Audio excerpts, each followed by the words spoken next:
Два ер-трактори во моментов се сервисираат во Загреб и се очекува кон средината на мај бидат вратени во Македонија и целосно подготвени за сезоната на пожари. Директорот на Агенцијата за заштита и спасување Стојанче Ангелов нема дилема дека институциите ги научиле лекциите од минатото и дека годинава влегуваат далеку поподготвени од кога било претходно во очекуваната битка со огнените стихии.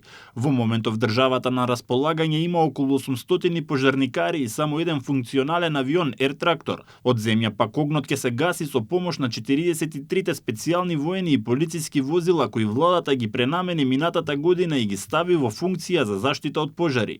Во моментов тие се наоѓаат во Кавадарци и ќе бидат активирани во првиот момент кога за тоа ќе се појави потреба. Во овој момент дирекцијата има 5 пилотни ер-трактори кои што се подготвени за дејство во пресрет на сезоната на шумски пожари. 3 ер-трактори во текот на мај ќе бидат вратени од сервис. Во овој момент едниот е функционален во државата, останатите два се на сервис во Загреб. Сувоста на вегетацијата и временските неприлики и годинава се очекува да представуваат сериозен ризик за појава на шумските пожари. Надлежните очекуваат најпогодени да бидат источните и југоисточните делови од државава, а особено ранливи и подложни на пожари се очекува да бидат и Охридско-Струшкиот и Преспанскиот регион.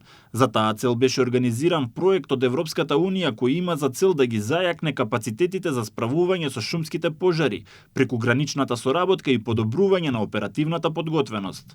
Во овој проект се вклучени повеќе соседни држави, тоа Грција, Албанија, Црна Гора, иако Црна Гора не е соседна држава, но таа е во соседството, со неа си помагаме во текот на летото.